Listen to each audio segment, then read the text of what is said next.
कल हम स्टेटस देख रहे थे तो हमको लगा एक कहानी सुने। एक फ्रेंड्स थी जिसकी आईडी में वो कहानी लगा हुआ था, तो हमको लगा कि हम आप लोग को भी ये कहानी सुनाए। तो सुनिए कहानी और कैसा लगा ये कहानी बताइएगा। तो एक राजा था, वो बहुत अकड़ू और बदतमीज था। वो अपनी प्रजा को प्रजा नहीं समझता था। वो हमेशा बहुत कड़वा बोलता था और किसी को खुश रहने नहीं देता था। तो सारा वो तो राजा था, तो सारे दुखी थे बट कुछ बोल नहीं सकते थे। एक दिन उसने सभा बुलाई और बोला कि जो दुनिया का सबसे बुरी चीज जिसको लगता है वो लेकर आना। तो किसी ने कीचड़ लाया, किसी ने मरा हुआ मतलब बदबूदार चीजें लेकर आई, कोई मूत्र भी लेकर आ गया। लेकिन एक आदमी उसमें एक मृतक का जीव काट कर लेकर आया। तो राजा हैरान हो गया और उससे पूछा कि ये क्या है।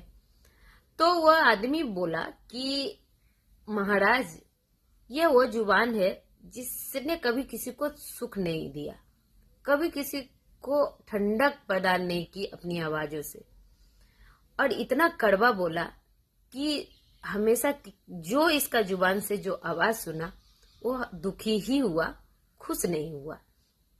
तो इससे बुरी चीज तो हो ही नहीं सकती कोई दुनिया में, इसलिए हमने ये लेकर आया।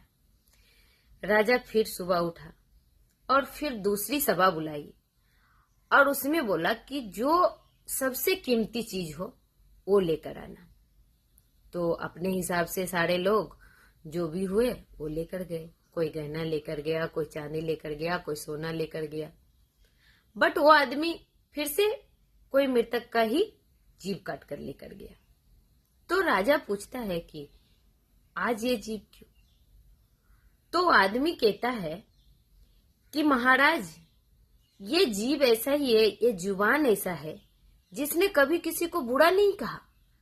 जिसने इसकी आवाज सुनी वो सुख चैन सब उसको, मतलब शीतलता मिली उसको, उसे वो दुख ही नहीं हुआ उसे। तो इससे अच्छा तो कुछ हो ही नहीं सकता। तो जुबान से बुरा और जुबान से अच्छा कोई चीज हो नहीं सकता। तो हम अपनों को भी दुखी कर देते हैं अपनी जुबान से, हम उसको भी दुखी कर देते हैं जिसके बिना हमारा जीवन संभव नहीं है। और वो भी कैसे? अपनी जुबान से। तो जुबान को अच्छे रखिए, मीठा बोलिए, मीठा सुनिए और दूसरों को भी ये बोलिए कि मीठा बोले। कड़वा बोलने से तो कुछ भी नहीं मिलता। जो भी हो, तो ये कहानी कैसा लगा जरूर बताइएगा। Bye bye.